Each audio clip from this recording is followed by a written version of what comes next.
तो स्टूडेंट्स, अभी तक 11th क्लास के अंदर हम रेडॉक्स रिएक्शन चैप्टर को डिस्कस कर लिए हैं।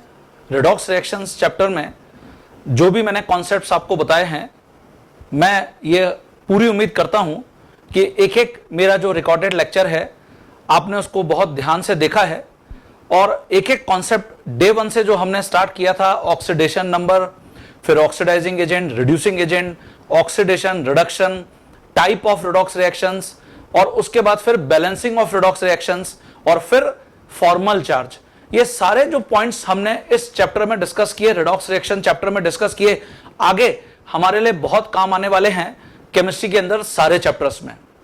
अब हम एक सेकंड चैप्टर के ऊपर आ गए हैं। ये जो चैप्टर है इसके अंदर तुम बेसिकली ये सीखोगे कि मॉलिक्यूलर मास कैसे निकालते हैं, एटॉमिक मास कैसे निकालते हैं, इक्विवेलेंट मास क्या होता है। इक्विवेलेंट मास तुमने 9th और 10th स्टैंडर्ड में नहीं पढ़ा है, तो ये आपके लिए एकदम नया कॉन्सेप्ट होगा, नया एकदम फॉर्मेट होगा जिसको हम इस चैप्टर के अंदर डिस्कस करेंगे और आपको ये समझ में आएगा कि मैंने सबसे पहले आपको रिडॉक्स रिएक्शन चैप्टर क्यों पढ़ाया, वो हम स्टोइचियोमेट्री के अंदर फ्रीक्वेंटली यूज करेंगे। ऑक्सीडेशन नंबर के कॉन्सेप्ट को हम फ्रीक्वेंटली यूज करेंगे, ठीक है। तो हम आज से स्टार्ट कर रहे हैं स्टोइचियोमेट्री चैप्टर। आपकी जो एनसीईआरटी की बुक है उसमें बेसिक कॉन्सेप्ट्स ऑफ केमिस्ट्री के नाम से ये चैप्टर है, लेकिन मैंने इसको स्टोइचियोमेट्री नाम क्यों दे रखा है वो हम सबसे पहले आज यहां पर डिस्कस करेंगे। जैसा मैंने आपको वहां पर भी रिडॉक्स रिएक्शन में भी बोला था कि एक एक मेरे लेक्चर को देखने के बाद आप उन सारे डायलॉग्स को, उन सारे पॉइंट्स को अपने कॉपी में नोट कर लिए होंगे। सेम मैं चाहूंगा कि जब भी आप मेरा ये लेक्चर देख रहे हो तो हर एक पॉइंट को अपनी कॉपी में आज के बाद इस हेडिंग से नोट करते जाना, स्टोइचियोमेट्री। तो देखिए स्टोइचियोमेट्री, एक्चुअली जो स्टोइचियोमेट्री वर्ड है ये दो वर्ड से मिलकर बना हुआ है। एक वर्ड तो है स्टाइशियोन, स्टाइशियोन, और दूसरा वर्ड है मेट्री, मेट्री, स्टाइशियोमेट्री। स्टाइशियोन का मतलब होता है एलिमेंट, स्टाइशियोन मींस व्हाट, एलिमेंट, और मीट्री इसका मतलब होता है मेजरमेंट। तो अगर तुम ये दोनों वर्ड्स को क्लब कर दो तो इससे हम यहां पर लिखते हैं measurement of an element, element का मेजरमेंट करना। अब क्वेश्चन ये उठता है कि हम एलिमेंट का मेजरमेंट कैसे करेंगे। तो ऑब्वियसली एलिमेंट इसका मतलब उसका जो सबसे छोटा पार्ट है वो एटम है और उसके मास को मेजर करके हम किसी भी एलिमेंट का मेजरमेंट कर सकते हैं। तो इसीलिए इस चैप्टर में बेसिकली हम इन तीन टॉपिक्स के ऊपर फोकस करेंगे। सबसे पहले होगा एटॉमिक मास। एटॉमिक मास तुमने 9th और 10th क्लास के अंदर ऑलरेडी बहुत सारी चीजें पढ़ी हैं, लेकिन हम इसको और एक्सप्लोर करेंगे अभी इस 11th क्लास के अंदर।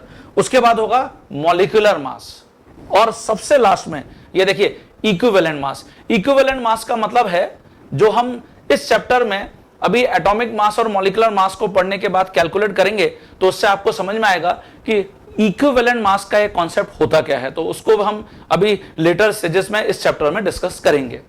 लेकिन इन तीनों टॉपिक्स को पढ़ने से पहले, atomic mass, molecular mass and equivalent mass, इन तीनों टॉपिक को पढ़ने से पहले आज हमारा जो सबसे पहले इसमें डिस्कशन हो रहा है वो हो रहा है लॉज ऑफ केमिकल कॉम्बिनेशन।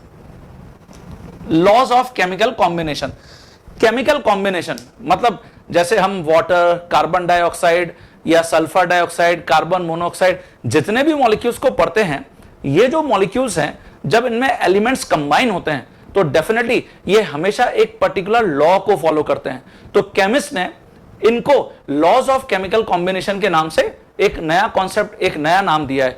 मुझे जो समझ में आ रहा है कि तुमने 9th और 10th में कुछ लॉज ऑलरेडी पढ़े हुए हैं, लेकिन अगर आगे कॉम्पिटिटिव एग्जाम्स में इनसे रिलेटेड कुछ प्रॉब्लम पूछे जाते हैं, वैसे तो मैं आपको यह बता दूं कॉम्पिटिटिव एग्जाम्स में बहुत ही कम चांसेस हैं कि इनसे कोई प्रॉब्लम पूछी जाएगी, लेकिन अगर पूछी जाती है तो किस टाइप की प्रॉब्लम्स पूछी जाती हैं वो हम यहां पर मेनली आज डिस्कस करेंगे।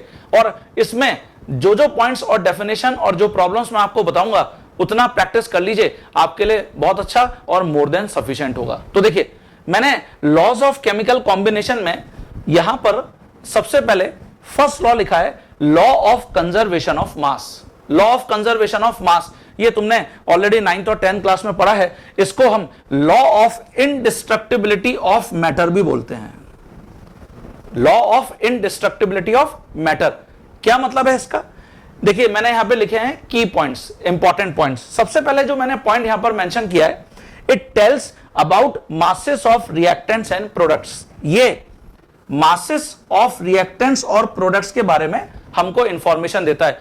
ये इनडिस्ट्रक्टिबिलिटी का क्या मतलब है उसको हम यहां पर अभी कंटिन्यू कर रहे हैं, कुछ और पॉइंट्स यहां पर मेंशन कर रहे हैं। नेक्स्ट पॉइंट देखिए जो हम डिस्कस कर रहे हैं यहां पे, उसमें मैंने यहां पे लिखा है laws of conservation of mass में indestructibility of matter. Indestructibility of matter को हम यहां पर समझ रहे थे, इसका मतलब है इन ऑल चेंजेस। ये चेंजेस का मतलब यहां पर क्या है? चेंजेस का मतलब यहां पे हो सकता है फिजिकल या केमिकल। फिजिकल चेंज और केमिकल चेंज क्या होते हैं वो मैं आपको भी एक एग्जांपल से यहां पे समझा रहा हूं।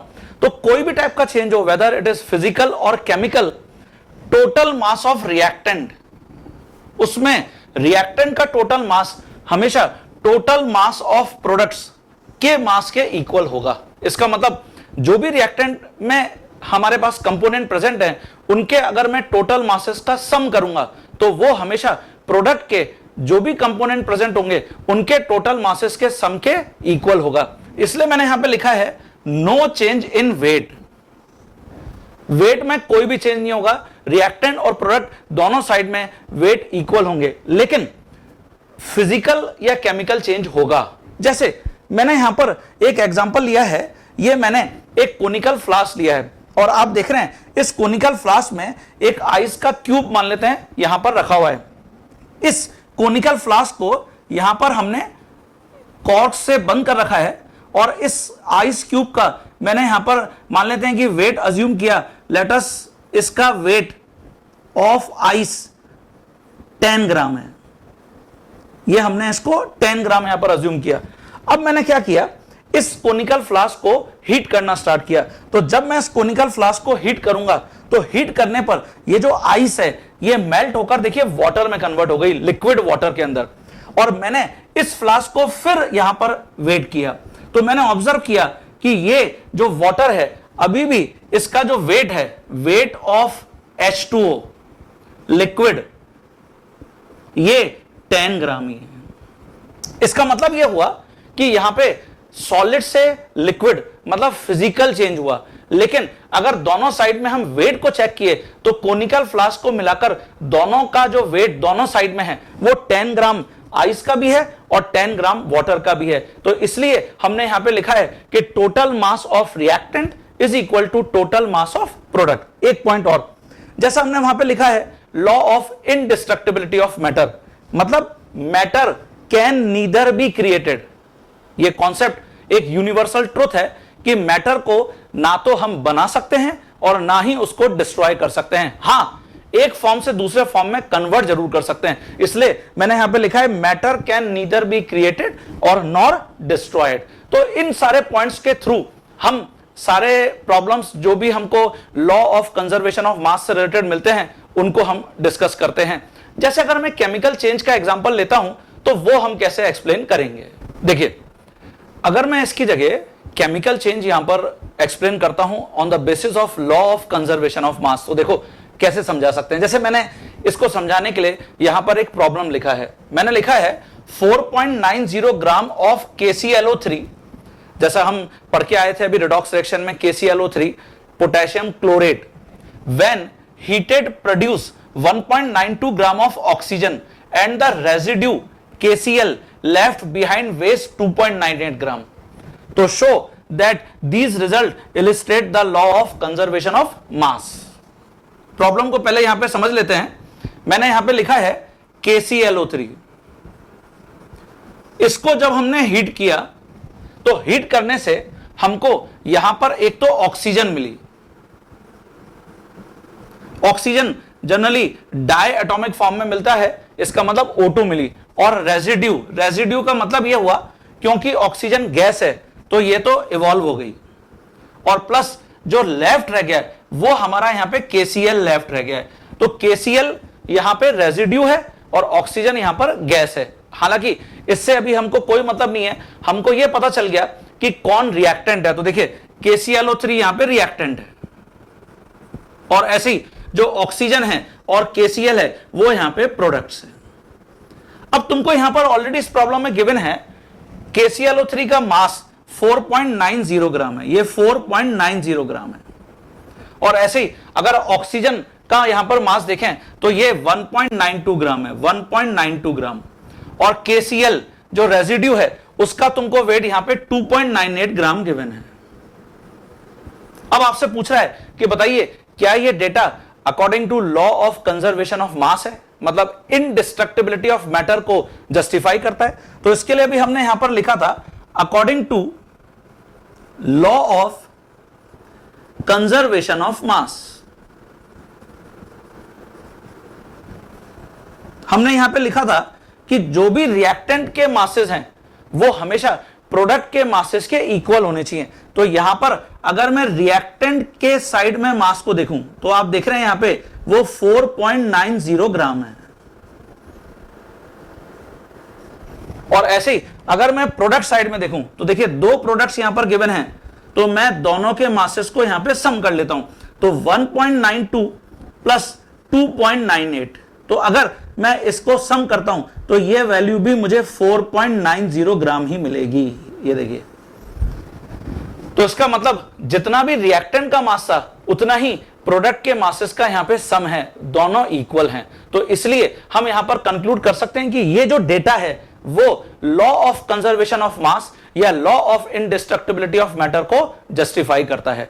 तो आप सभी को ये क्लियर हो गया होगा कि अगर मुझे लॉ ऑफ कंजर्वेशन ऑफ मास से रिलेटेड कोई भी प्रॉब्लम देखने को मिलता है तो मुझे हमेशा यही करना है, रिएक्टेंट साइड में जितने भी आपको रिएक्टेंट्स गिवन है सबके मासेस का sum is always equal to product side में जितने भी प्रोडक्ट्स हमको गिवन है उनके मासेस के सम के इक्वल होगा। तो सभी स्टूडेंट्स को क्लियर हो गया। इससे रिलेटेड मैं अभी आपको कुछ और प्रॉब्लम्स यहां पर करके बताऊंगा, law of conservation of mass. तो this is our first law. अब मैं सेकंड लॉ के ऊपर आ जाता हूं, what is that, law of multiple proportion. उसके बाद अच्छा, लॉ ऑफ मल्टीपल प्रोपोर्शन से पहले हम यहां पे पढ़ते हैं लॉ ऑफ कांस्टेंट कंपोजिशन। ये कांस्टेंट कंपोजिशन का क्या मीनिंग है उसको मैं आपको यहां पर एक्सप्लेन कर रहा हूं। जैसे मैं इसमें कुछ और एग्जांपल्स यहां पे ऐड कर रहा था, मैंने इसमें लिखा है what weight of silver nitrate will react with 5.85 gram of sodium chloride to produce 14.35 gram of silver chloride and 8.5 gram of sodium nitrate if the law of conservation of mass is true। इसका मतलब आपसे law of conservation of mass के ऊपर यह problem पूछा गया है। तो अकॉर्डिंग टू दिस प्रॉब्लम हम यहां पर क्या देख रहे हैं, silver nitrate reacts with NaCl। Silver nitrate का वेट पूछा जा रहा है, इसको X मान लेते हैं, और ये रिएक्ट कर रहा है 5.85 ग्राम सोडियम क्लोराइड से, तो इसको मैं 5.85 ग्राम यहां पे मेंशन कर देता हूं। और इससे क्या जनरेट हो रहा है, silver chloride plus sodium nitrate. Silver chloride आपको यहां पर गिवन है ये 14.35 ग्राम है, और ऐसे ही सोडियम नाइट्रेट का मास आपको गिवन है ये 8.5 ग्राम है। अब जो हमने law of conservation of mass में डेफिनेशन पढ़ा है उसमें हमने पढ़ा है according to law of conservation of mass total masses of reactants total masses of products के इक्वल होते हैं। तो इसका मतलब x plus 5.85 gram is equal to 14.35 gram plus 8.5 gram. इससे क्या मैं x की वैल्यू निकाल सकता हूं क्या? आंसर है हाँ। तो 14.35 प्लस 8.5 22.85, और इसमें से अगर मैं 5.85 को सब्ट्रैक्ट करता हूं तो मुझे रिजल्ट मिल जाता है 17 ग्राम। ये देखिए, और इससे हमको पता चल गया कि ये मास है सिल्वर नाइट्रेट का। तो with the help of law of conservation of mass we can easily approach such type of problems. जैसे नेक्स्ट प्रॉब्लम के ऊपर आ जाते हैं, इसको आप बहुत ढंग से नोट कर लीजिए। ये प्रॉब्लम आपको आगे जो मैं प्रॉब्लम्स आपको प्रॉब्लम प्रैक्टिस करने के लिए दूंगा उसको करने में बहुत हेल्प करेंगे। नेक्स्ट प्रॉब्लम पर आ जाते हैं।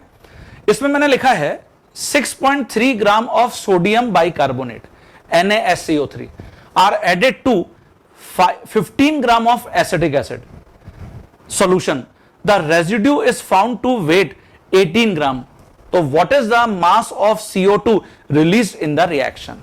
तो देखिए यहां फिर वही, अगर मैं law of conservation of mass को अप्लाई करूंगा तो हम इसके अकॉर्डिंग क्या देख रहे हैं, यहां पे हम देख रहे हैं कि सोडियम बाइकार्बोनेट CH3COH जो एसिडिक एसिड है उससे कंबाइन हो रहा है, और कंबाइन होकर एक तो CO2 गैस बना रहा है, और रेजिड्यू जो लेफ्ट रह गया after evolution of carbon dioxide, जो रेजिड्यू लेफ्ट रह गया, तो रेजिड्यू का एग्जामिनर आपसे मास पूछ रहा है। Sodium bicarbonate its mass is given 6.3 gram, acidic acid its mass is given 15 gram, is equal to, मैं रेजिड्यू को x ग्राम मान लेता हूं, और what is the mass of CO2। अच्छा, यहां पर मुझे रेजिड्यू का मास गिवन है, ये देखिए मुझे रेजिड्यू का मास गिवन है, वो है 18 ग्राम। मुझे कार्बन डाइऑक्साइड का निकालना है mass, what is the mass of CO2 release in the reaction, तो मैं CO2 के मास को x मान लूंगा, ठीक है।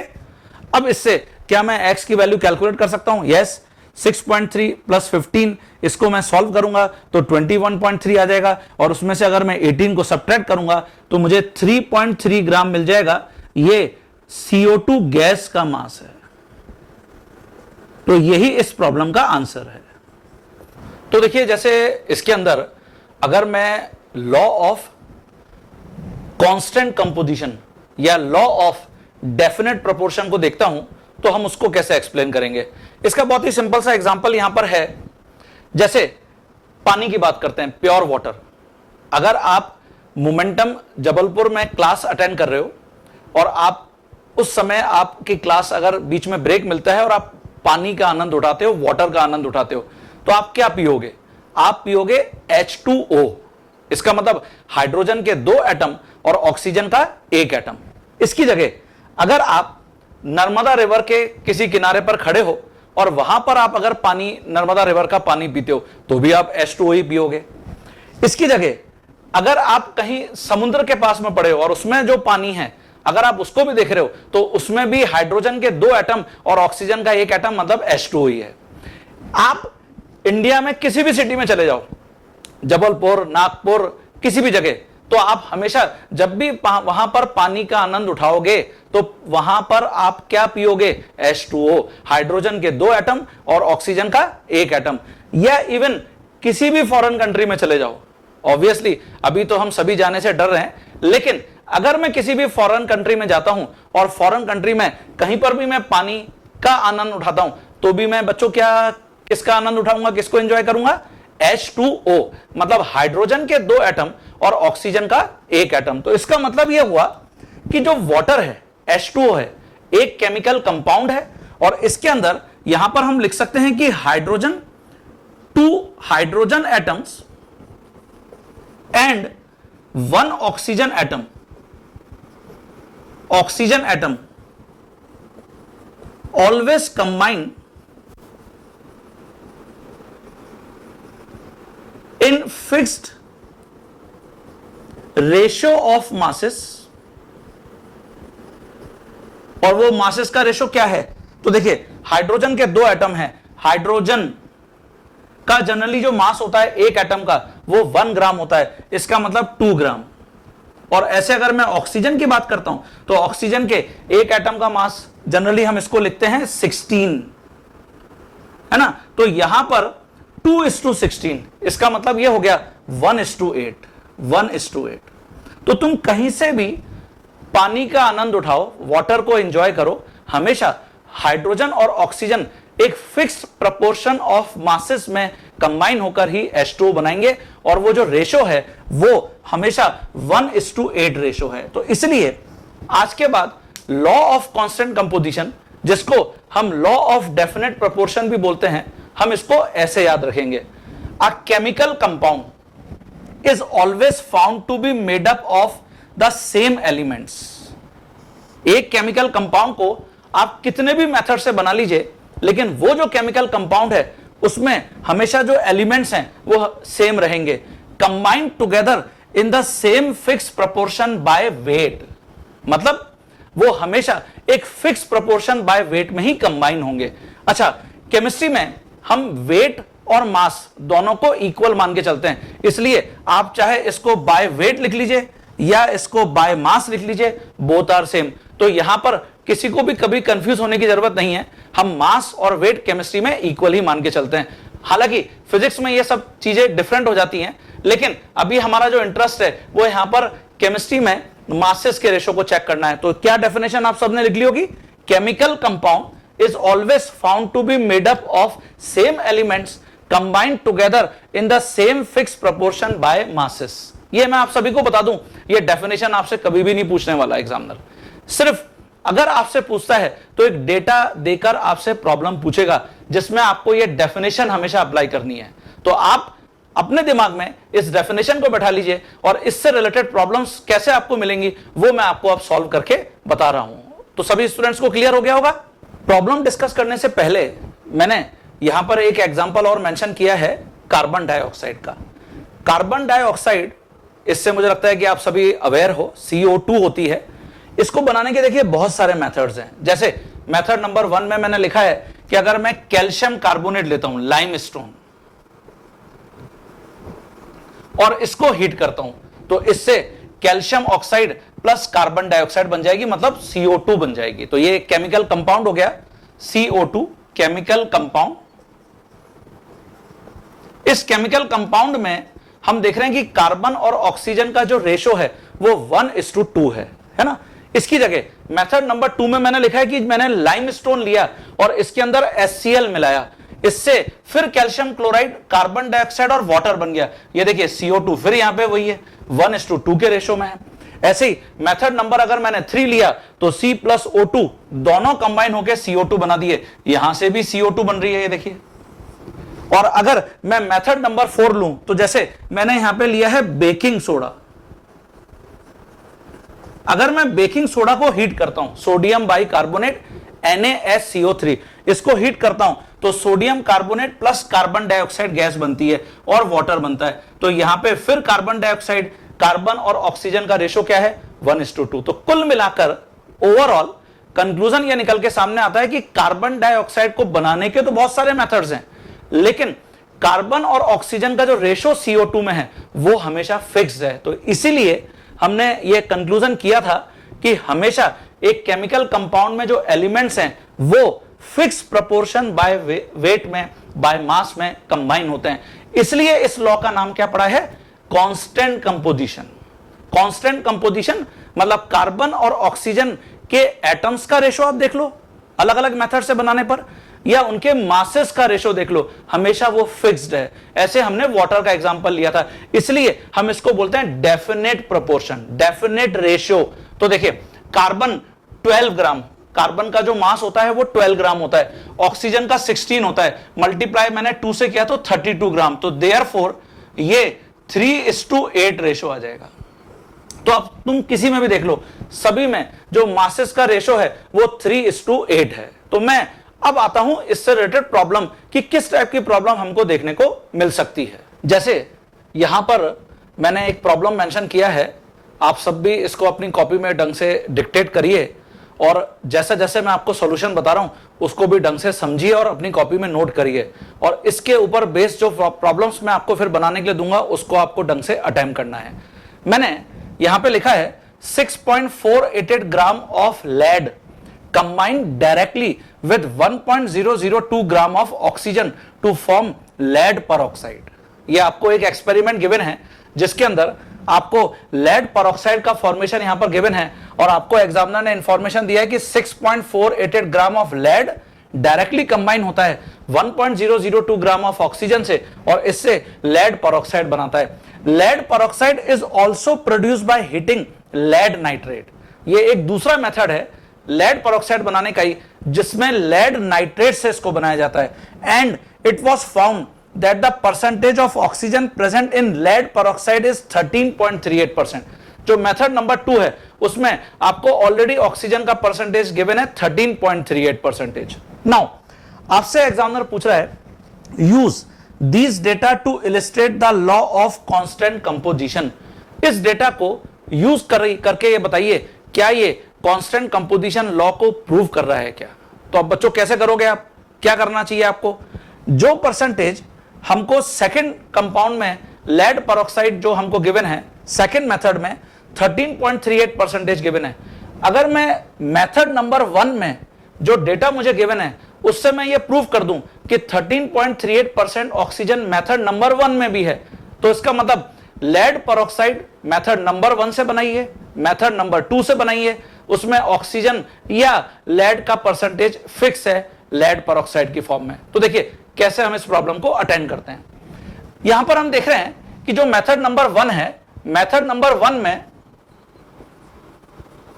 मेथड नंबर 1 इसके अंदर लेड और ऑक्सीजन दोनों कंबाइन होकर लेड पेरोक्साइड बना रहे हैं। ये PbO2 गिवन है आपको, लेड पेरोक्साइड। अब मैंने यहां पर लिखा है to calculate percentage of oxygen in method number 1 first experiment. अगर मैं percentage of oxygen first experiment में निकालना चाहता हूं तो कैसे निकालूंगा। हम यहां पर देख रहे हैं कि लेड 6.488 ग्राम है और ऑक्सीजन 1.002 ग्राम है। इसका मतलब अभी जो हमने फर्स्ट लॉ पढ़ा था, लॉ ऑफ कंजर्वेशन ऑफ मास, उसमें हमने पढ़ा था कि रिएक्टेंट के मासेस का सम, तो यहां पर 6.488 ग्राम लेड है और ऑक्सीजन 1.002 ग्राम है। अगर मैं दोनों का सम कर दूं तो ऑब्वियसली मुझे लेड पेरोक्साइड का टोटल मास मिल जाएगा। तो वो मैंने कैलकुलेट कर लिया वेट ऑफ पेरोक्साइड 7.490 ग्राम। ये मुझे पता चल गया लेड पेरोक्साइड का मास 7.490 ग्राम है। अब 7.490 ग्राम लेड पेरोक्साइड में कितना ऑक्सीजन है, अभी हमने देखा 1.002 ग्राम ऑक्सीजन है। ओके, तो अब मैं अगर परसेंटेज निकालना चाहता हूं तो ये मैं मान लेता हूं कि लेड पेरोक्साइड 100 ग्राम है। तो देखिए 100 ग्राम लेड पेरोक्साइड में कितना ऑक्सीजन होगा, ये कैसे निकालोगे, 1.002 डिवाइड बाय 7.490 मल्टीप्लाई बाय 100, क्योंकि मुझे परसेंटेज निकालना था इसलिए मैंने यहां पे 100 से मल्टीप्लाई कर दिया। तो जैसे ही मैं 100 से मल्टीप्लाई करूंगा हमको परसेंटेज पता चल जाएगा 13.38 ग्राम। मैं क्योंकि 100 ग्राम लिखा था इसलिए इसको 13.38 ग्राम लिख सकता हूं या 13.38% ऑक्सीजन लिख सकता हूं। तो क्या देखा हमने यहां पर देखा कि जो मेथड नंबर 1 है, मेथड नंबर 1 उसमें परसेंटेज ऑफ ऑक्सीजन 13.38 आ गया और ऐसे ही मेथड नंबर 2 में ऑलरेडी मुझे डेटा में गिवन था मेथड नंबर 2। मेथड नंबर 2 में क्या था, मेथड नंबर 2 में आपको गिवन था कि जो लेड नाइट्रेट है, लेड नाइट्रेट का फॉर्मूला ये होगा, देखो PbNO3 होल ट्वाइस। इसको हीट करने से हमको यहां पर PbO2 मिल रहा था और इसमें भी जो परसेंटेज ऑक्सीजन का है, परसेंटेज ऑक्सीजन वो 13.38% है। तो मैं इसलिए यहां पर लिख दूंगा method number 2 percentage of oxygen 13.38%। तो इसलिए दोनों मेथड से ऑक्सीजन का जो परसेंटेज है वो फिक्स आ रहा है 13.38। इसलिए हम लिखेंगे yes this data illustrate the law of definite composition, constant composition या definite proportion। अच्छा, आप में से कोई स्टूडेंट जरूर ये सोच रहा होगा कि सर हम क्या इसको लेड के रेस्पेक्ट में चेक कर सकते थे क्या।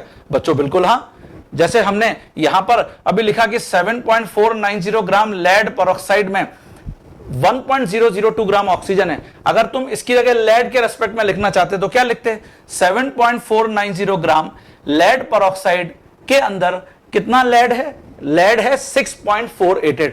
मैं अभी आपको यहां पर लिख के ये बता देता हूं। हाँ, तो देखिए जैसे अगर मैं विद रेस्पेक्ट टू लेड लिखता है ना, in method number 1 with respect to lead, हालांकि हमको ये चेक करने की जरूरत अब है नहीं, हमने एक के रेस्पेक्ट में दोनों मेथड्स में चेक कर लिया है, लेकिन फिर भी अगर आप चेक करना चाहते हैं तो हम तो सभी एलिमेंट्स के रेस्पेक्ट में चेक कर सकते हैं। तो देखिए अगर मैं with respect to lead check करता हूं तो लेड के रेस्पेक्ट में हम क्या लिखेंगे, because 7.490 gram of lead peroxide contain 6.488 gram of lead. तो देयरफॉर अगर मैं 100 ग्राम लेड परऑक्साइड लेता, लेड परऑक्साइड कंटेन, कितना उसमें लेड हो जाएगा 6.488 डिवाइड बाय 7.490 मल्टीप्लाई बाय 100। तो ये जब रेशो तुम सॉल्व करोगे तो ये वहां पे जैसे 13.38 है तो ये आ जाएगा आपका 86.62%, समथिंग इतना आपको मिल जाएगा, 86.62% आपको ये मिल गया। तो यहां पे अब चाहे आप मेथड नंबर 1 देखें तो ये आपको लेड का परसेंटेज मिल गया है, ठीक है। तो मेथड नंबर 1 इसमें परसेंटेज ऑफ लेड ये 86.62% है। और ऐसे ही अगर आप मेथड नंबर 2 में भी लिखोगे तो वहां पे परसेंटेज ऑफ लेड, ऑक्सीजन का परसेंटेज तुमको पता ही है 13.38, उसको 100 में से सब्ट्रैक्ट कर दोगे तो 13.38 को 100 में से सब्ट्रैक्ट करेंगे तो 86.62% मिलेगा। तो इसलिए हम यहां पर लिखेंगे कि चाहे हम ऑक्सीजन के रेस्पेक्ट में ये चेक किए, लॉ ऑफ कांस्टेंट कंपोजिशन, या लेड के रेस्पेक्ट में चेक किए, हमने देखा कि हमको सेम रिजल्ट मिला। तो इसलिए ये आपको क्लियर हो गया होगा कि किसी भी प्रॉब्लम में मुझे जो भी एलिमेंट्स यहां पर हैं, किसी भी एक एलिमेंट के रेस्पेक्ट में सारे मेथड्स में जब भी मैं रेशो कैलकुलेट करूंगा तो हमेशा वो सेम रेशो मिलेगा सारे मेथड्स के थ्रू। और मैं आपको एक एग्जांपल अटेम्प्ट करके बताता हूं।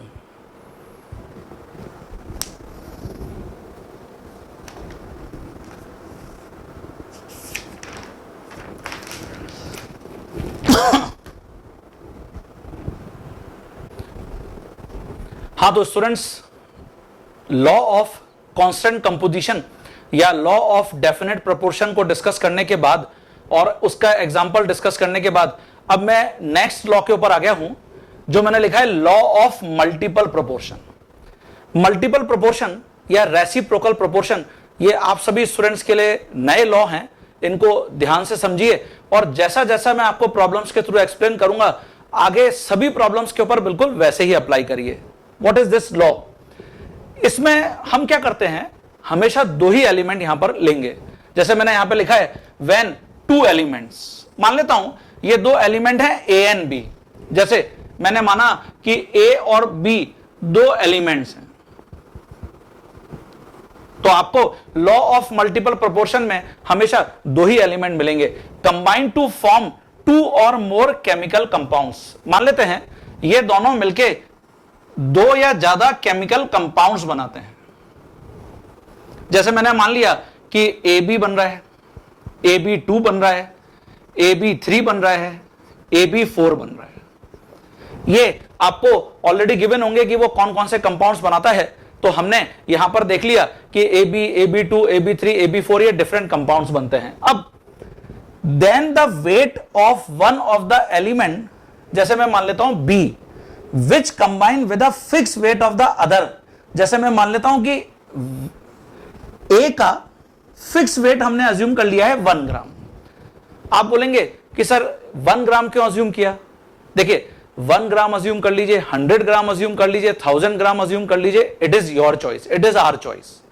हम किसी भी एक एलिमेंट का वेट फिक्स करके जब उसको दूसरे एलिमेंट के अलग अलग वेट के साथ कंबाइन करेंगे, जैसे हमने यहां पर फिक्स किया है ए का वेट 1 ग्राम, मान लेते हैं ये जो ए बी कंपाउंड है इसमें बी के ये 2 ग्राम से कंबाइन होता है, यहां ए बी 2 में ये बी के 3 ग्राम से कंबाइन होता है, या इसको मान लेते हैं कि ये 4 ग्राम से कंबाइन हो रहा है। ऐसे ही ए बी 3 में ये 6 ग्राम से कंबाइन हो रहा है बी के, और ए बी 4 में ये 8 ग्राम से कंबाइन हो रहा है। ये देखिए,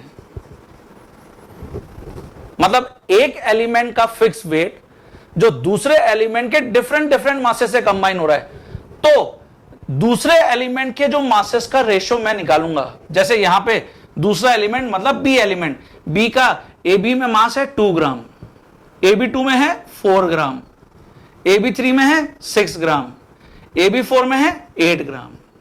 तो इन मासेस का रेशियो हमेशा मल्टीपल रेशियो आएगा, सिंपल मल्टीपल रेशियो आएगा। सिंपल मल्टीपल रेशियो का मतलब है एक सिंपल होल नंबर वैल्यू। जैसे देखिए 2, सबसे पहले इनका रेशियो लिख लेते हैं, 2:4 1:6:8, इसका मतलब 1:2:3:4, इसको बोलते हैं सिंपल मल्टीपल रेशियो।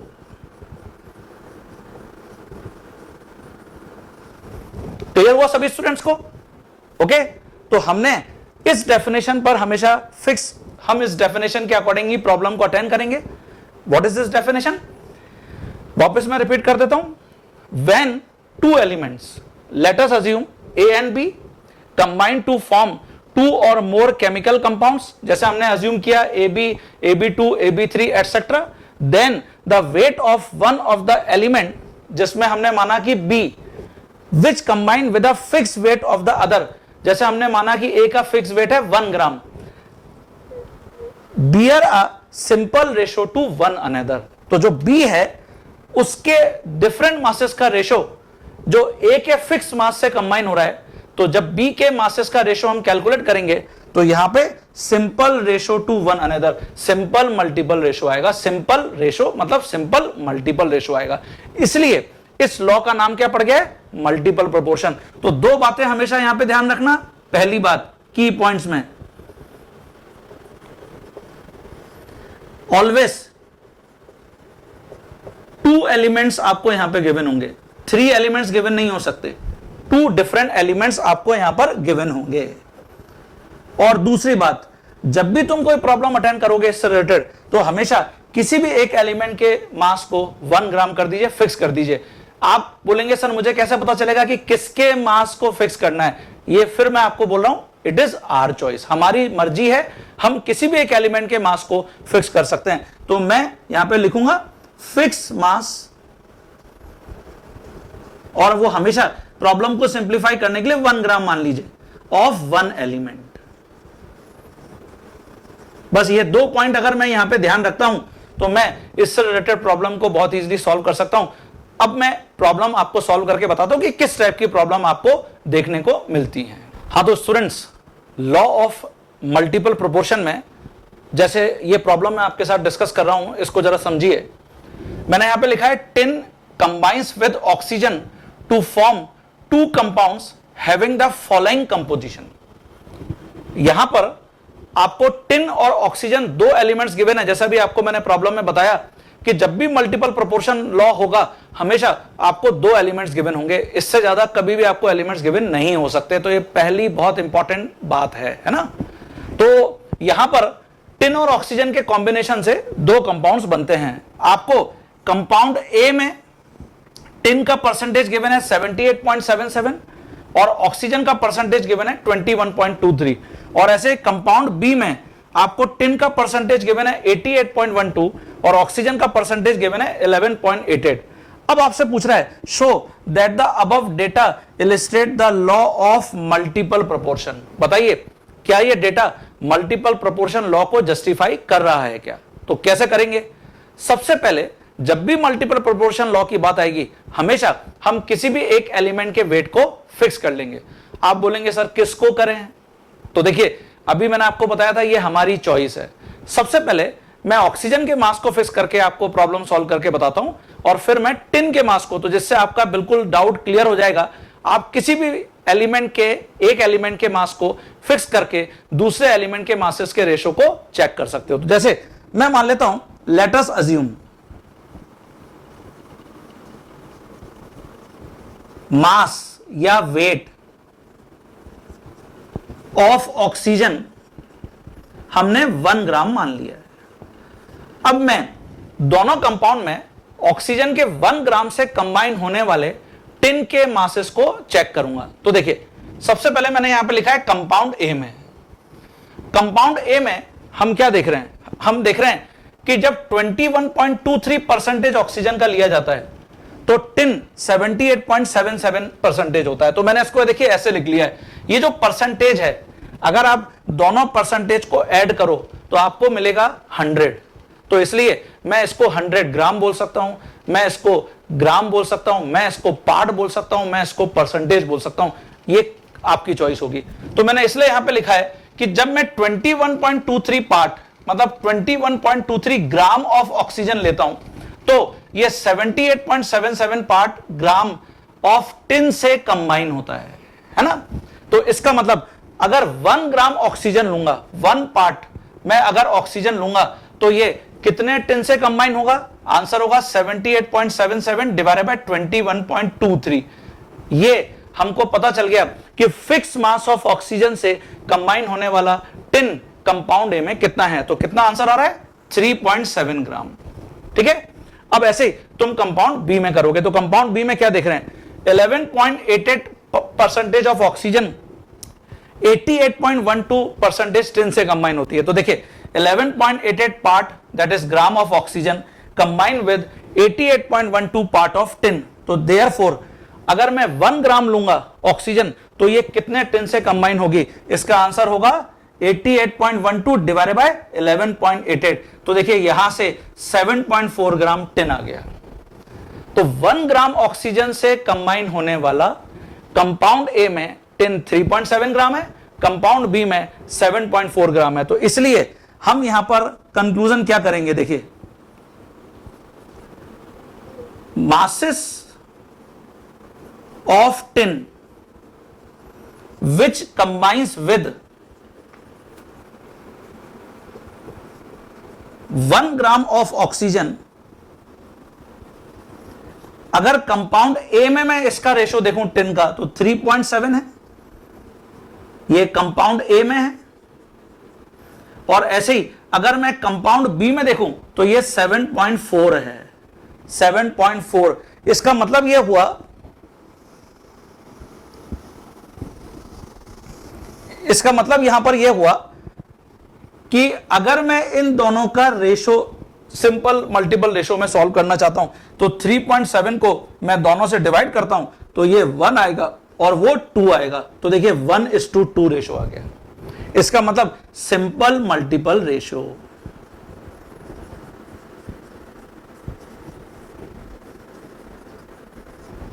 ठीक है, क्लियर हो गया। तो हमने अभी क्या किया? ऑक्सीजन के मास को फिक्स किया। अब अगर मैं इसकी जगह वाइस वर्सा टिन के मास को फिक्स करता 1 ग्राम और ऑक्सीजन के रेस्पेक्ट में निकालता तो क्या ये रेशो मल्टीपल रेशो आता क्या? वो भी चेक कर लेते हैं स्टूडेंट्स। तो देखिए जैसे मैं यहां पे अगर टिन के मास को 1 ग्राम अज्यूम करता, let mass that is weight of tin 1 gram है, इसको हमने फिक्स कर दिया है 1 ग्राम। और with respect to this mass अगर मैं ऑक्सीजन के मासेस का रेशो निकालता तो सबसे पहले मैंने कंपाउंड ए में लिखा है कि 78.77 part that is gram of tin combines with 21.23 part of oxygen. जैसा इस डेटा में हम देख रहे हैं कि 21.23 ऑक्सीजन है, 78.77% टिन है। तो 1 पार्ट ऑफ टिन कितने से कंबाइन होगा? 21.23 डिवाइडेड बाय 78.77। ये जो रेशो आप जब सॉल्व करोगे तो आपको 0.26 ग्राम ऑक्सीजन का मिल जाएगा। और ऐसे ही कंपाउंड बी में हम देख रहे हैं कि 88.12 ग्राम टिन, ये देखिए 11.88 पार्ट ऑफ ऑक्सीजन से कंबाइन होता है। तो फिर 1 ग्राम टिन कितने ऑक्सीजन से कंबाइन होगा? आंसर होगा 11.88 डिवाइडेड बाय 88.12। इस रेशो को जब आप सॉल्व करोगे तो ये 0.134 ग्राम आ जाएगा ऑक्सीजन। अब नाउ अगर मैं ऑक्सीजन के ये जो 2 मासेस आए हैं इनका रेशो निकालूंगा, mass ratio of oxygen which combines with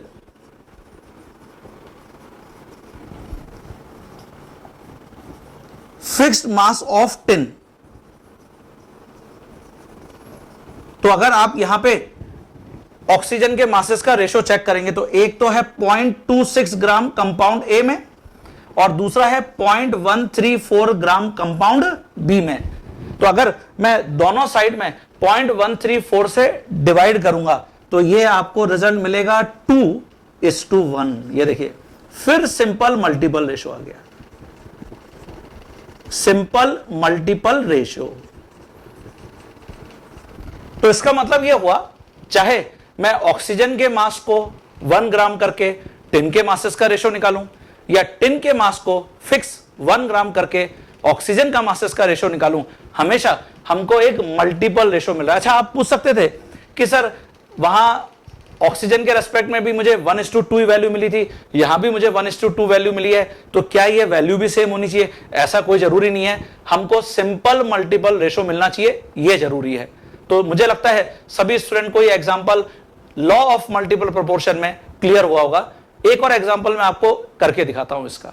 students, जैसे मैं नेक्स्ट प्रॉब्लम आपके साथ डिस्कस कर रहा हूं मल्टीपल प्रोपोर्शन लॉ में, इसमें मैंने आपको यहां पर दिया है carbon is found to form 2 oxides. अब देखिए यहां पे 2 ऑक्साइड्स, इसका मतलब कार्बन ऑक्सीजन के साथ कंबाइन होकर ऑक्साइड बना रहा है। Again 2 elements which contain 42.8% and 27.2% of carbon respectively. आपको दोनों ऑक्साइड्स में कार्बन के परसेंटेज गिवन है, तो आप ऑक्सीजन का परसेंटेज बहुत इजीली निकाल सकते हैं 100 में से सब्ट्रैक्ट करके। अब बोल रहा है show that these figures illustrate the law of multiple proportion. आपको यह बताना है क्या ये मल्टीपल प्रोपोर्शन लॉ के अकॉर्डिंग है क्या। तो देखिए स्टेप नंबर 1 यहां पर मैंने मेंशन कर रखा है फर्स्ट ऑक्साइड, इसमें आपको परसेंटेज ऑफ कार्बन 42.8% ये गिवन था, इसको अगर मैं 100 में से सब्ट्रैक्ट करूंगा तो परसेंटेज ऑफ ऑक्सीजन आ जाएगा। और ऐसे ही सेकेंड ऑक्साइड में भी आपको परसेंटेज ऑफ कार्बन 27.27% गिवन था, आपने 100 में से सब्ट्रैक्ट किया, आपको ऑक्सीजन का परसेंटेज मिल जाएगा 72.73। अब मैं यहां पर सबसे पहले क्या करता हूं, लेट मास ऑफ किसी भी एक एलिमेंट के मास को, जैसे मैं यहां पे फिर वही पहले ऑक्सीजन के मास को, आप चाहेंगे तो कार्बन के मास को, किसी भी एक एलिमेंट के मास को फिक्स करना जरूरी है। तो मास ऑफ ऑक्सीजन मैंने इसको अज्यूम कर लिया है 1 ग्राम फिक्स्ड मास। और with respect to this fixed mass मैं कार्बन के मास का रेशो दोनों ऑक्साइड्स में कैलकुलेट करूंगा। तो मैंने लिखा है फर्स्ट ऑक्साइड में हम देख रहे हैं कि 57.2% ऑक्सीजन 42.8% कार्बन से कंबाइन होता है, तो 57.2 पार्ट या weight of oxygen combine with 42.8 part या वेट ऑफ कार्बन। तो देयरफॉर जो हमने फिक्स मास लिया है 1 ग्राम 1 पार्ट, तो ऑक्सीजन का क्या करेगा, किससे कंबाइन होगा, ये होगा 42.8 डिवाइडेड बाय 57.2 पार्ट या वेट ऑफ कार्बन। तो जब मैं इसको सॉल्व करता हूं तो ये 0.748 पार्ट मिल जाता है या वेट मिल जाता है। और ऐसे ही सेकेंड ऑक्साइड में आ जाते हैं। तो सेकेंड ऑक्साइड में क्या देख रहे हैं, 72.73% ऑक्सीजन का 27.27% कार्बन से कंबाइन होता है। तो 72.73 पार्ट या वेट ऑक्सीजन का 27.27 पार्ट या वेट कार्बन से कंबाइन होता है। तो 1 पार्ट ऑक्सीजन का कितने से कंबाइन होगा, ये आ जाएगा 27.27 डिवाइडेड बाय 72.73। तो इससे हमको मिल गया 0.37 पार्ट ऑफ कार्बन। तो यहां हमने क्या देखा, जो फिक्स मास ऑक्सीजन का है उससे कंबाइन होने वाले कार्बन के मासेस का ratio, mass ratio of carbon first oxide में कितना आया, फर्स्ट ऑक्साइड में आया 0.748। सेकेंड ऑक्साइड में कितना आया, सेकेंड ऑक्साइड में आया 0.375। अब अगर आप दोनों साइड में 0.375 से डिवाइड कर दो तो ये आपको वैल्यू मिल जाएगी 2 और ये आपको वैल्यू मिल जाएगी 1। तो देखिए सिंपल मल्टीपल रेशो आ गया, सिंपल मल्टीपल रेशो। तो इससे हम ये क्लियरली यहां पर इंडिकेट कर सकते हैं कि ये जो डेटा है ये मल्टीपल प्रोपोर्शन लॉ को 100% प्रूव करता है। अब आप चाहें तो बिल्कुल सेम प्रोसीजर हम किसके रेस्पेक्ट में कर सकते हैं, कार्बन के मास को फिक्स करके। जैसे मैंने यहां पे ऑक्सीजन के मास को 1 ग्राम किया, आप इसकी जगह कार्बन के मास को 1 ग्राम कर दीजिए, तो डेटा बिल्कुल ऐसे चेंज हो जाएगा। यहां पे आ जाएगा 42.8 part of carbon, 57.2 part oxygen से कंबाइन होता है, तो 1 पार्ट ऑफ कार्बन कितने ऑक्सीजन से कंबाइन होगा, ठीक है। और ऐसे ही सेकेंड ऑक्साइड में भी तुम निकालना और फिर वापस यहां पर with respect to carbon oxygen के मासेस के रेशो को चेक करना। इससे तुमको पता चलेगा क्या ये रेशो मल्टीपल रेशो आएगा, ऑब्वियसली मल्टीपल रेशो आएगा। तो मुझे लगता है सभी स्टूडेंट्स को इन एग्जांपल्स के थ्रू मल्टीपल रेशो क्लियर हो गया होगा। तो जब भी तुम प्रॉब्लम बनाओ सबसे पहला जॉब मल्टीपल प्रोपोर्शन लॉ में किसी भी एक एलिमेंट के मास को फिक्स करना, तो इसको फिक्स करना मत भूलना। और प्रॉब्लम को बहुत सिंपल बनाने के लिए 1 ग्राम मुझे लगता है बच्चों सही है, 1 ग्राम अज्यूम कर लीजिए। आप प्रैक्टिस करने के लिए 100 ग्राम करके देख लीजिए, 1000 ग्राम करके देख लीजिए, इट इज योर चॉइस। तो अब मैं नेक्स्ट लॉ के ऊपर आ जाता हूं, law of reciprocal proportion. Next law के ऊपर हम डिस्कशन करते हैं law of reciprocal proportions. Law of reciprocal proportions ये भी आपके लिए एक नया लॉ है, इट इज वेरी इंटरेस्टिंग, तो समझो जरा। जैसे भी अपन ने डिस्कस किया था कि मल्टीपल प्रोपोर्शन लॉ में हमेशा 2 एलिमेंट मिलते हैं। रेसिप्रोकल प्रोपोर्शन लॉ इसलिए बनाया गया है कि जब 3 अलग अलग एलिमेंट्स कंबाइन होकर डिफरेंट कंपाउंड्स बनाते हैं तो हम उसके ऊपर रेसिप्रोकल प्रोपोर्शन लॉ के अकॉर्डिंग जाएंगे तो अमेजिंगली हमको बहुत अच्छे रिजल्ट्स मिलेंगे। वो मैं आपको करके बताता हूं। जैसे मैंने लिखा है the ratio of the weights of 2 elements A and B which combine separately with a fixed weight of the third element C। ये देखिए इसमें फिर फिक्स वेट आ गया। जो भी एलिमेंट C मानेंगे आप, अज्यूम करेंगे, हमेशा उसके वेट को आप फिक्स कर देंगे, फिर वही 1 ग्राम फिक्स कर देंगे। मैं आपको करके बता रहा हूं। Is either the same or some simple multiple of the ratio of the weights in which A and B combine directly with each other। क्या मतलब हुआ? जैसे मैं मान लेता हूं मेरे पास 3 एलिमेंट्स हैं, कार्बन है, हाइड्रोजन है, ऑक्सीजन है, ये 3 एलिमेंट्स हैं और ये 3 एलिमेंट्स मिलके कुछ अलग अलग टाइप के कंपाउंड्स बनाते हैं। हम कुछ इसको ऐसे लिख लेते हैं, देखिए CHO, ये एक ट्राइंगल टाइप का मैंने बना लिया। 3 एलिमेंट्स हैं, है ना। कार्बन इसको मैं एलिमेंट A मान लेता हूं, ऑक्सीजन इसको मैं एलिमेंट B मान लेता हूं, हाइड्रोजन इसको मैं एलिमेंट C मान लेता हूं। ये ध्यान रहे, ये आपको खुद अज्यूम करना है, ये कभी भी आपको एग्जामिनर नहीं बताएगा कि किसको आपको क्या मानना है। जिसको भी तुम C मानो उसके वेट को 1 ग्राम कर दो। वेट ऑफ हाइड्रोजन जिसको हमने C मान रखा है, हमने उसको फिक्स कर दिया 1 ग्राम फिक्स। ये देखिए, अब इसके वेट, फिक्स वेट से जो A और B, कार्बन और ऑक्सीजन जो एलिमेंट्स कंबाइन होंगे, वो जब मैं रेशो यहां पर चेक करूंगा तो क्या होगा, उसको हम यहां पे सॉल्व करते हैं। सबसे पहले तो देखिए कंपाउंड क्या बनेंगे। C और O से मिलकर मान लेते हैं कि CO2 बन रहा है, C और S से मिलकर मान लेते हैं CH4 बन रहा है, और H और O से मिलकर मान लेते हैं H2O बन रहा है। ये आपको प्रॉब्लम में हमेशा गिवन होगा, क्योंकि H और O से मिलकर तो H2O2 भी बन सकता है, और C और H ये तो कार्बन हाइड्रोजन मतलब ऑर्गेनिक कंपाउंड्स हैं। There are so many organic compounds, तो अभी हमने CH4 इसको अज्यूम किया है। तो ये आपको हमेशा प्रॉब्लम में गिवन होगा कि ये जो एलिमेंट्स हैं कंबाइन होकर कौन कौन से कंपाउंड्स बनाते हैं। नाउ अब मुझे करना क्या है, सबसे पहले मैं A को C से सेपरेटली कंबाइन करूंगा। तो इसका मतलब यहां पर A को जब मैंने C से सेपरेटली कंबाइन किया तो यहां पर बन रहा है CH4, ठीक है। और मुझे हाइड्रोजन के मास को 1 ग्राम मैंने फिक्स किया है। तो देखिए सबसे पहले कार्बन का यहां पे मास हम जानते हैं 12 ग्राम, हाइड्रोजन का 1 ग्राम, 4 का 4 ग्राम, है ना। और आपको यहां पर फिक्स मास लेना है। तो देखिए जब 4 ग्राम 12 ग्राम से कंबाइन होता है तो 1 ग्राम कितने कार्बन से कंबाइन होगा, ये हो जाएगा 12/4।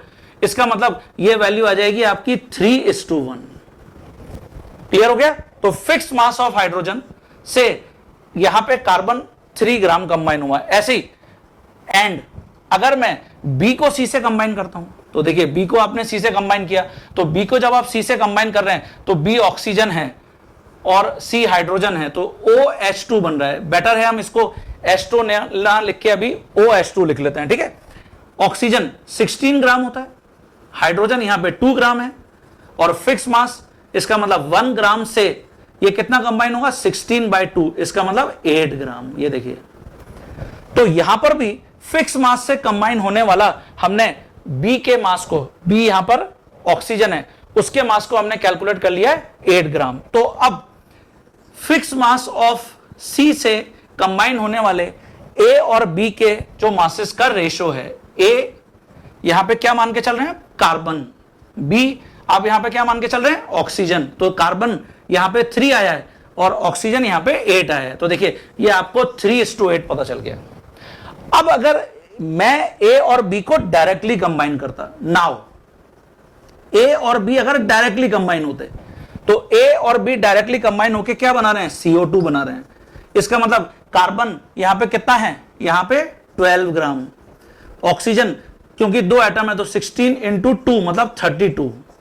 तो 12 और 32 का रेशो, क्या मैं इसको 3:8 लिख सकता हूं? आंसर है हां। ये देखिए, तो ये भी 3:8 और ये भी 3:8, मतलब ये सेम रेशो आ गए। तो कुल मिलाकर यहां पर हमने देखा क्या कि जब भी मैं ए और बी जो एलिमेंट्स हैं उसको सी एलिमेंट के फिक्स मास से कंबाइन करता हूं अलग अलग सेपरेटली, वो हमने यहां पर करके देखा। तो हमने ऑब्जर्व किया कि इससे ए और बी का जो रेशो है, जब मैं ए और बी को डायरेक्टली कंबाइन करूंगा तो उस रेशो से या तो मैच करेगा और या फिर ये और ये एक सिंपल मल्टीपल रेशो होगा।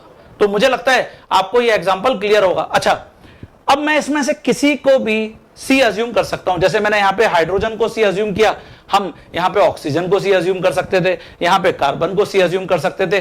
जिसको भी तुम सी मानो उसके मास को तुम फिक्स कर दो 1 ग्राम। तो मुझे लगता है ये आपको एग्जांपल क्लियर होगा। कुछ और हम एग्जांपल्स यहां पर अटेंड कर रहे हैं। जैसे अभी हमने यहां कार्बन, हाइड्रोजन और ऑक्सीजन, इसमें कार्बन को ए अज्यूम किया, ऑक्सीजन को बी अज्यूम किया और हाइड्रोजन को सी अज्यूम किया, और हमने वेट ऑफ हाइड्रोजन यहां पर फिक्स किया 1 ग्राम।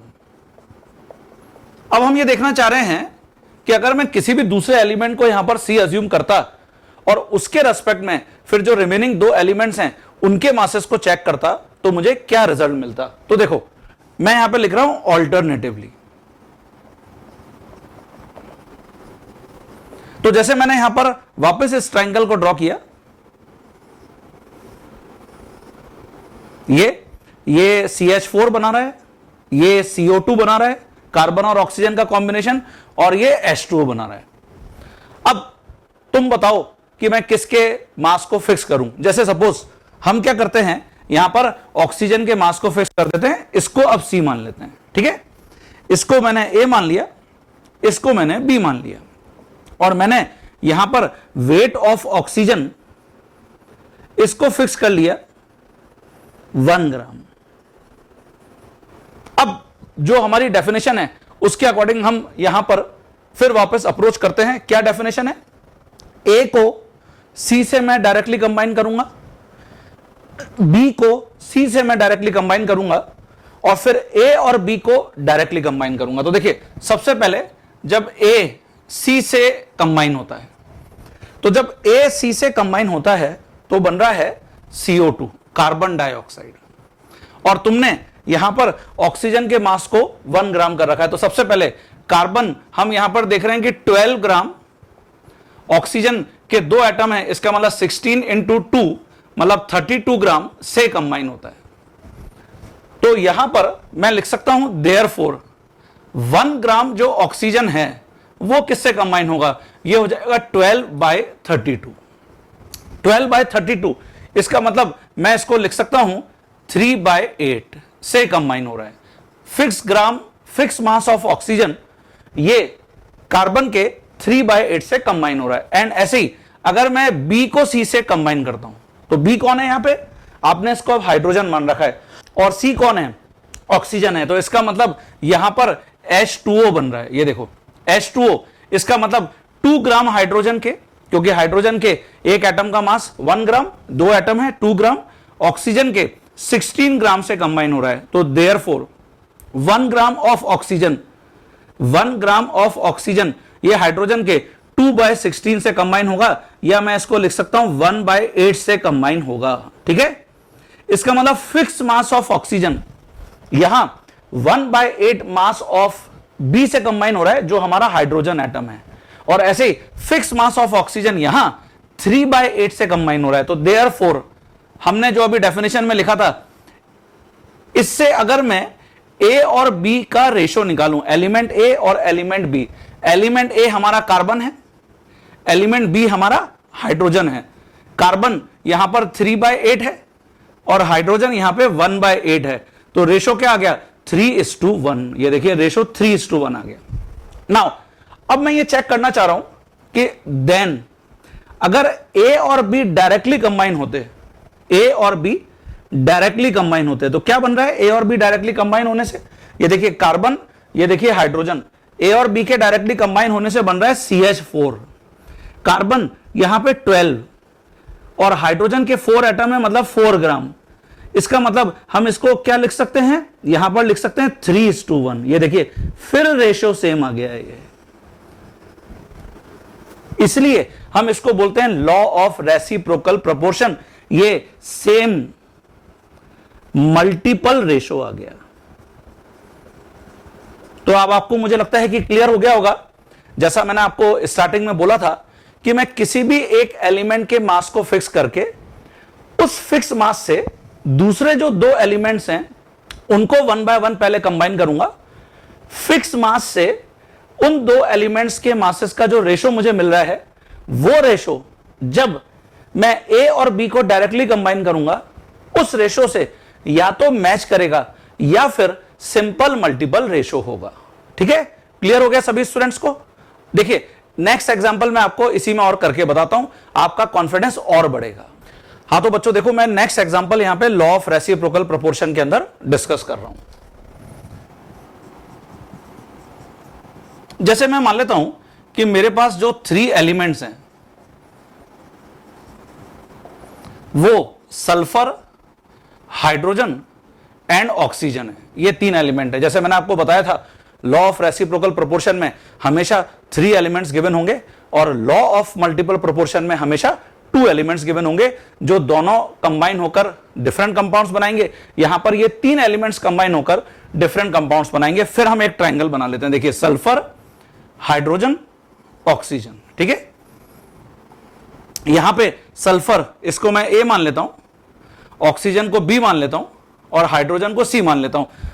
किसी भी एलिमेंट को आप ए बी सी अज्यूम कर सकते हैं और जिसको भी सी माने, ये आप हमेशा रिजिड रहिए, जिसको भी आप सी माने उसके वेट को फिक्स कर दीजिए। तो वेट ऑफ हाइड्रोजन यहां पे आपने फिक्स कर दिया 1 ग्राम। ये फिक्स्ड मास है। ठीक है, अब मैं यहां पर सल्फर और ऑक्सीजन के कॉम्बिनेशन से SO2 बना रहा हूं। जैसा मैंने आपको बताया था कि ये आपको हमेशा गिवन होगा कि एलिमेंट्स कंबाइन होकर कौन से कंपाउंड बना रहे हैं। ये H2S मान लेता हूं बन रहा है और ये H2O बन रहा है। अब देखिए यहां पर भी लॉ ऑफ रेसिप्रोकल प्रोपोर्शन कैसे वैलिड होगा, बहुत इजीली हम इसको समझ सकते हैं। तो अब हम यहां पर क्या देख रहे हैं? According to law of reciprocal proportion,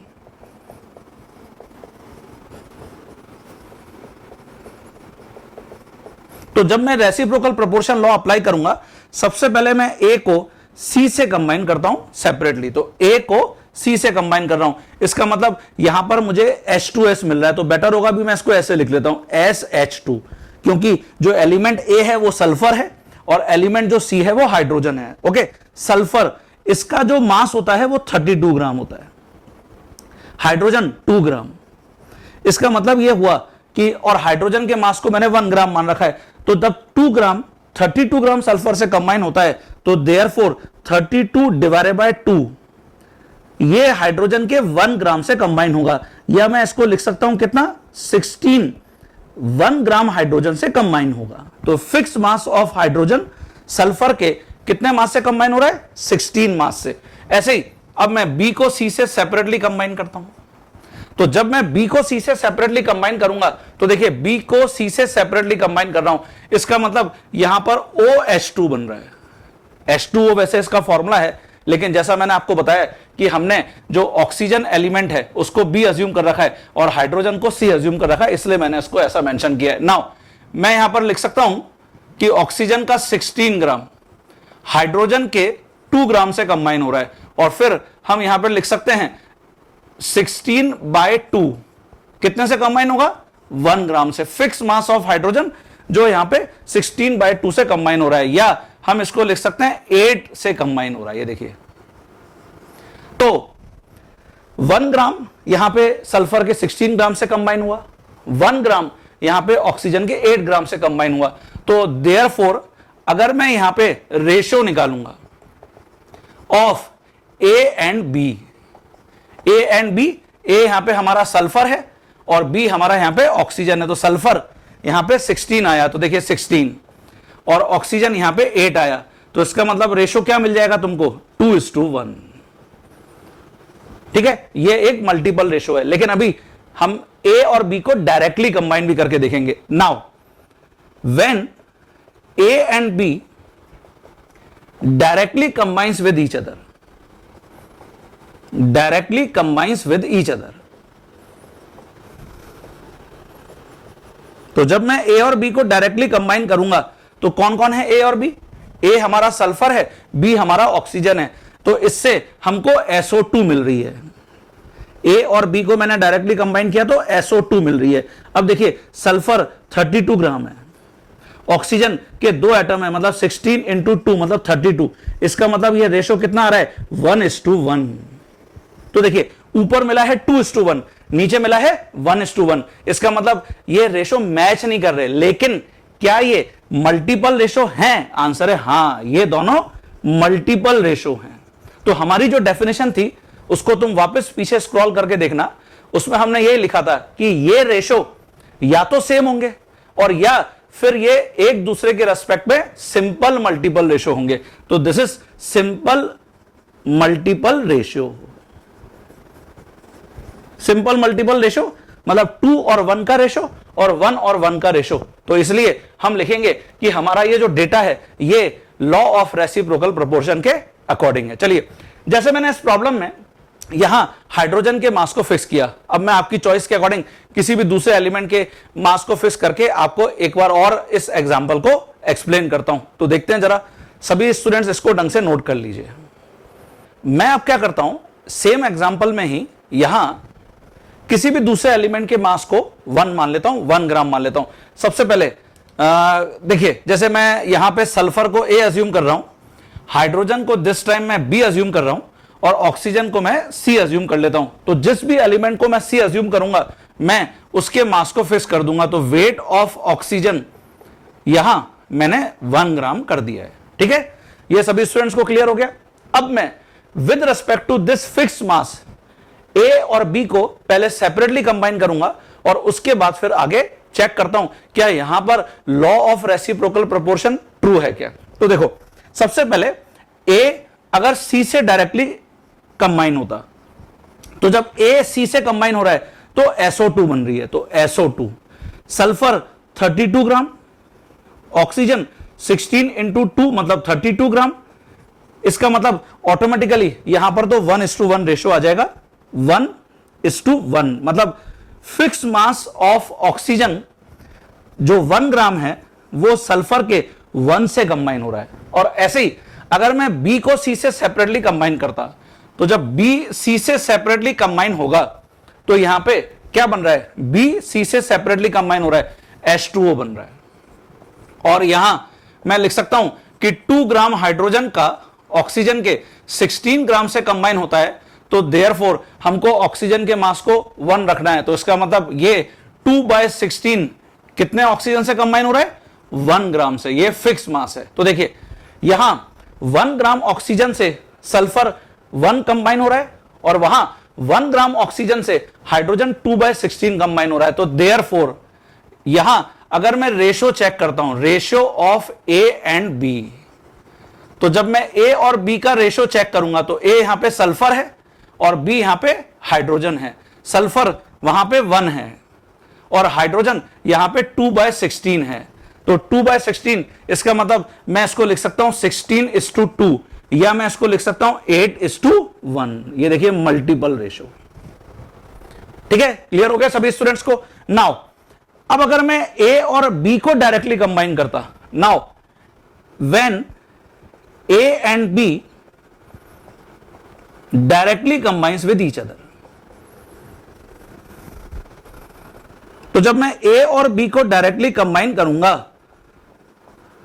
तो देखें जरा क्या होगा। कौन है ए यहां पे, ए हमारा सल्फर है और बी हमारा हाइड्रोजन है। इसका मतलब ए और बी को मैं डायरेक्टली कंबाइन कर रहा हूं तो क्या बन रहा है, H2S बन रहा है, H2S। हाइड्रोजन 2 ग्राम, सल्फर कितना, सल्फर 32, इसका मतलब ये आ गया 1:16। ये देखिए 1:16। अच्छा, यहां पे हमने ए सल्फर मतलब 8 था और बी हमारा हाइड्रोजन था, तो ये एक्चुअली यहां मुझे लिखना चाहिए 16:1, है ना, 16:1। और अब आप देखो 8 और यहां 16, इसका मतलब मल्टीपल रेशो 1 और 2, और ऐसे ही 1 और 1, तो ये एक सिंपल मल्टीपल रेशो है, सिंपल मल्टीपल रेशो। तो मुझे लगता है कि अब आप सभी स्टूडेंट्स को क्लियर हो गया होगा। अगर इस टाइप की problem law of reciprocal proportion से पूछी जाती है तो हम कैसे अटेम्प्ट कर सकते हैं। यह हमारी चॉइस है कि हमको किस एलिमेंट को सी मानना है। जिसको भी तुम सी मानो, हमेशा उसके मास को पहले 1 ग्राम फिक्स कर दो, इससे प्रॉब्लम बहुत इजी हो जाएगा, बहुत इजीली सॉल्व आप कर सकते हो। और फिर उसके रेस्पेक्ट में आप दूसरे जो 2 एलिमेंट्स हैं उनके मासेस को, उनके रेशो को चेक करो और आप देखो कि या तो रिजल्ट एकदम सिमिलर होगा, जैसे यहां पे तो मल्टीपल रेशो आ रहे हैं, लेकिन हमने इससे पहले जो कार्बन, हाइड्रोजन और ऑक्सीजन का एग्जांपल लिया था, कहो कार्बन, हाइड्रोजन एंड ऑक्सीजन, और यहां पे ये जो 3 एलिमेंट्स थे ये क्या है, सहो, सल्फर, हाइड्रोजन एंड ऑक्सीजन। तो ये 3 एलिमेंट से हमने लॉ ऑफ रेसिप्रोकल प्रोपोर्शन के प्रॉब्लम को समझा। नेक्स्ट प्रॉब्लम मैं आपको करके बताता हूं कि अगर एक डेटा मुझे मिलता है, परसेंटेज वाइज मुझे मिलता है, तो फिर हम कैसे रिपोर्ट करेंगे यहां पे आंसर को। अब मैं लॉ ऑफ रेसिप्रोकल प्रोपोर्शन से रिलेटेड एक प्रॉब्लम आपके साथ और डिस्कस कर रहा हूं। हो सकता है कि आपको प्रॉब्लम कुछ ऐसे भी मिल जाए। इसमें मैंने लिखा है कि जो अमोनिया है contains 82.35% of nitrogen and 17.65% of hydrogen. मतलब अमोनिया मतलब नाइट्रोजन और हाइड्रोजन 2 एलिमेंट्स आपको यहां पर पता चल गए। ऐसे ही water contains 88.90% of oxygen and 11.10% of hydrogen. तो वाटर में जैसा हम जानते ही हैं 2 एलिमेंट्स होते हैं, हाइड्रोजन एंड ऑक्सीजन। और nitrogen trioxide contains 63.15% of oxygen and 36.85% of nitrogen. तो इसका मतलब आपको यहां पर 3 टाइप के कंपाउंड्स गिवन है। अमोनिया गिवन था, ये अमोनिया, आपको वाटर गिवन था, ये वाटर, और नाइट्रोजन ट्राइऑक्साइड ये गिवन है आपको। और फिर आपको एग्जामिनर ने पूछा show that these data illustrate the law of reciprocal proportion. जो डाटा है ये आपका क्या रेसिप्रोकल प्रोपोर्शन लॉ को जस्टिफाई करता है क्या, ठीक है। तो सबसे पहले प्रॉब्लम को पढ़कर हमको यह समझ में आ जाना चाहिए कि 3 एलिमेंट कौन कौन से हैं। तो यहां पर जो 3 एलिमेंट्स हैं वो हैं नाइट्रोजन, हाइड्रोजन, ऑक्सीजन। ये देखिए ये 3 एलिमेंट हमको समझ में आ रहे हैं। तो रेसिप्रोकल प्रोपोर्शन में जैसा मैंने आपको बताया, हमेशा आपको ये 3 एलिमेंट, जैसे यहां पे नाइट्रोजन, हाइड्रोजन और ऑक्सीजन, तो कोई भी आपको 3 एलिमेंट्स मिलेंगे। अब जब भी हम रेसिप्रोकल प्रोपोर्शन की प्रॉब्लम को सॉल्व कर रहे हैं, हमको सबसे पहले किसी एक एलिमेंट को फिक्स कर लेना है कि वो सी एलिमेंट है और उसके मास को 1 ग्राम कर देना है। तो मैंने यहां पे लिखा है first of all we have to fix weight of element C. अब कौन है एलिमेंट सी? जैसे मैं यहां पे हाइड्रोजन अज्यूम कर लिया, ये एलिमेंट सी यहां पे हाइड्रोजन है और इसके मास को मैंने 1 ग्राम अज्यूम कर लिया है। नाउ अब मैं, अच्छा क्योंकि यहां पे मुझे सारे डेटा परसेंटेज में गिवन है, तो मैं परसेंटेज को यहां पर मासेस जैसा अज्यूम कर सकता हूं कि ये सभी मासेस हैं, है ना। अब देखिए सबसे पहले मैं ट्राइंगल यहां पे बना लूंगा। तो मैंने यहां पे नाइट्रोजन, ऑक्सीजन और हाइड्रोजन, जैसा मैंने आपको भी बताया कि मुझे 3 एलिमेंट्स से पता चल गए थे। मैंने नाइट्रोजन को यहां पे ए अज्यूम कर लिया है, ऑक्सीजन को यहां पे बी अज्यूम कर लिया है और हाइड्रोजन को यहां पे सी अज्यूम कर लिया है। और मुझे ऑलरेडी यहां पे कंपाउंड्स गिवन ही है कि नाइट्रोजन हाइड्रोजन से कंबाइन होकर अमोनिया बना रहा है, हाइड्रोजन ऑक्सीजन से कंबाइन होकर वाटर बना रहा है और नाइट्रोजन और ऑक्सीजन कंबाइन होकर N2O3 बना रहे हैं, नाइट्रोजन ट्राइऑक्साइड। नाउ ये भी हमने भी यहां पर मेंशन कर लिया है कि मैंने हाइड्रोजन के मास को फिक्स कर लिया है 1 ग्राम। तो मैंने यहां पे हाइड्रोजन के मास को फिक्स कर लिया है 1 ग्राम। अब मैं जो हमने अभी डेफिनेशन पढ़ी थी उसको यहां पे अप्लाई करूंगा। अगर ए सी से सेपरेटली कंबाइन होता है तो यहां पे ए नाइट्रोजन है और सी यहां पे हाइड्रोजन है, तो अमोनिया बन रही है, ये अमोनिया। अच्छा, अभी जैसे हम जब प्रॉब्लम सॉल्व करके आए थे हमने उसमें नाइट्रोजन, क्योंकि नाइट्रोजन का जो मास होता है वो 14 होता है और हाइड्रोजन 1 होता है, तो मैं अगर यहां पे 14 और 1 का रेशो लेता हूं तो भी मैं अप्रोच कर सकता था प्रॉब्लम को। लेकिन क्योंकि इस प्रॉब्लम में तुमको ऑलरेडी परसेंटेज मेंशन है सभी एलिमेंट के, तो बेटर होगा आप परसेंटेज से ऑप्शन को फॉलो करिए, ठीक है ना, प्रॉब्लम को फॉलो करिए। ऑल्टरनेटिवली मैं चाहूंगा कि जब तुम घर पे इस प्रॉब्लम को नोट कर रहे हो, इस प्रॉब्लम को पूरा डिक्टेट करने के बाद आप नाइट्रोजन और हाइड्रोजन के जो एक्चुअल मासेस हैं उससे भी इस प्रॉब्लम को लगा के देखना, तो आपको समझ में आ जाएगा कि सर जैसा बोल रहे थे वो बिल्कुल सही था। तो जरूर सभी स्टूडेंट इस ऐसे भी प्रॉब्लम को अटेंड करना। अभी मैं परसेंटेज वाइज यहां पर प्रॉब्लम को सॉल्व करूंगा। तो देखो, ये नाइट्रोजन 82.35 ग्राम हाइड्रोजन के 17.65 ग्राम से कंबाइन होता है, ये आपको ऑलरेडी डेटा गिवन है। लेकिन हमने हाइड्रोजन के मास को 1 ग्राम कर दिया है, तो फिक्स मास ऑफ हाइड्रोजन से नाइट्रोजन कितना कंबाइन होगा, 82.35 डिवाइडेड बाय 17.65, ये रेशो 4.67 आ जाएगा। ये देखिए, फिक्स मास ऑफ हाइड्रोजन से नाइट्रोजन इतना कंबाइन हो रहा है, ठीक है। तो ये आपको पता चल गया, जब ए सी से सेपरेटली कंबाइन हो रहा है, सी हाइड्रोजन है, ए नाइट्रोजन है, तो मुझे नाइट्रोजन का मास पता चल गया। अब ऐसे ही बी सी से सेपरेटली कंबाइन होगा, तो यहां पे बी ऑक्सीजन है, सी यहां पे हाइड्रोजन है, और हमको पता है यहां पे वाटर बन रहा है, तो मैंने इसको OH2 लिख लिया है। ऑक्सीजन, ये देखिए ऑक्सीजन आपको गिवन है यहां पे 88.90, तो मैंने उसको 88.90 ग्राम लिख लिया है, और हाइड्रोजन आपको 11.10 गिवन है, तो 11.10 लिख लिया है। तो जब 11.10 ग्राम हाइड्रोजन है तो ऑक्सीजन इतना ग्राम है, तो जब 1 ग्राम होगा तो ऑक्सीजन कितना होगा, तो 88.90 डिवाइडेड बाय 11.10, इससे मुझे पता चल गया कि ऑक्सीजन का इतना मास 1 ग्राम हाइड्रोजन जो फिक्स मास है उससे कंबाइन हो रहा है। तो अब मैं अगर ए और बी के मासेस का रेशो निकालूंगा जो फिक्स मास ऑफ सी से कंबाइन हो रहे हैं, मतलब हाइड्रोजन से कंबाइन हो रहे हैं, तो देखिए ratio of weights of nitrogen and oxygen combined with 1 gram of hydrogen, तो नाइट्रोजन 4.67 और जो ऑक्सीजन है वो 8.01 और इस टू मतलब रेशियो, तो हम जब दोनों को 4.67 से डिवाइड करेंगे तो ये वैल्यू 1 आएगी और ये आएगा 1.71। तो सबसे पहले तो मैंने यहां पे रेशो कैलकुलेट कर लिया कि ए और बी का रेशो क्या होगा जो फिक्स मास ऑफ सी से कंबाइन हो रहे हैं। अब ए और बी को डायरेक्टली कंबाइन करना है, तो ए नाइट्रोजन है, बी ऑक्सीजन है, नाइट्रोजन ट्राइऑक्साइड बन रहा है, और आपको नाइट्रोजन ट्राइऑक्साइड में देखिए ऑक्सीजन 63.15 गिवन है ये, और ऐसे ही आपको नाइट्रोजन 36.85 गिवन है। और अगर मैं एक सिंपल रेशो चाहता हूं तो मैं दोनों को ही 36.85 से डिवाइड कर दूंगा, तो सिंपल रेशो में कन्वर्ट हो जाएगा, ये वैल्यू तो 1 आ जाएगी और ये वैल्यू आ जाएगी 1.71। तो देखो ये रेशो और ये रेशो सेम है, सेम रेशो, ठीक है। तो इसका मतलब आप सभी को ये क्लियर हो गया कि अगर इस टाइप की प्रॉब्लम मुझे देखने को मिलती है एग्जाम में और मैं उसको कैसे अप्रोच कर सकता हूं, जो डेटा मुझे यहां पे परसेंटेज में गिवन थे, जब मैंने उससे अप्रोच करके देखा तो भी मुझे यही रिजल्ट मिला। अच्छा, मैं चाहूंगा बच्चों आप घर पे किसी भी दूसरे एलिमेंट के मास को फिक्स करके उसके रेस्पेक्ट में भी ये पूरे डेटा को अप्लाई करके देखो, और देखो कि आपको क्या सेम रेशो मिलता है या सिंपल मल्टीपल रेशो मिलता है। दोनों ही सिचुएशन में law of reciprocal proportion valid है।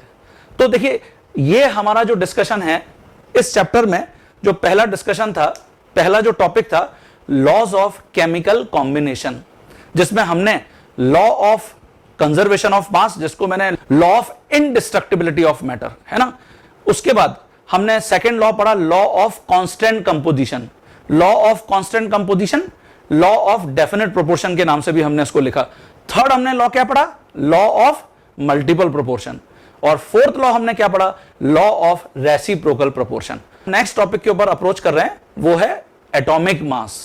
जैसा जब मैंने इस चैप्टर में आपको स्टार्ट किया था तो मैंने लिखा था एलिमेंट का मेजरमेंट, और एलिमेंट का मेजरमेंट इसका मतलब atomic mass, molecular mass and equivalent मास। तो आगे के टॉपिक बहुत ही ज्यादा इंटरेस्टिंग है इसके अंदर, और फ्रीक्वेंटली आस्क्ड प्रॉब्लम्स हैं जो किसी भी कॉम्पिटिटिव एग्जाम्स में, वो चाहे आपका जेई हो जाए, जॉइंट एंट्रेंस एग्जाम, या आपका मेडिकल एंट्रेंस एग्जाम में नीट एग्जाम हो जाए, फ्रीक्वेंटली पूछे जाते हैं। तो इनके ऊपर हमको बहुत बढ़िया प्रैक्टिस करनी है, मेरे साथ साथ आपको प्रैक्टिस करनी है। आपका कॉन्फिडेंस बहुत बढ़ जाएगा, आपको बहुत मजा आएगा, बहुत अच्छा लगेगा। पूरा का पूरा मैथमेटिकल अप्रोच है, बहुत सारी कैलकुलेशंस हैं, बहुत इजी कैलकुलेशंस हैं, और बिल्कुल मेरे साथ साथ चलते रहिए और एक एक पॉइंट जो जो मैं आपको पढ़ा रहा हूं बिल्कुल उनको एज इट इज फॉलो करते रहिए।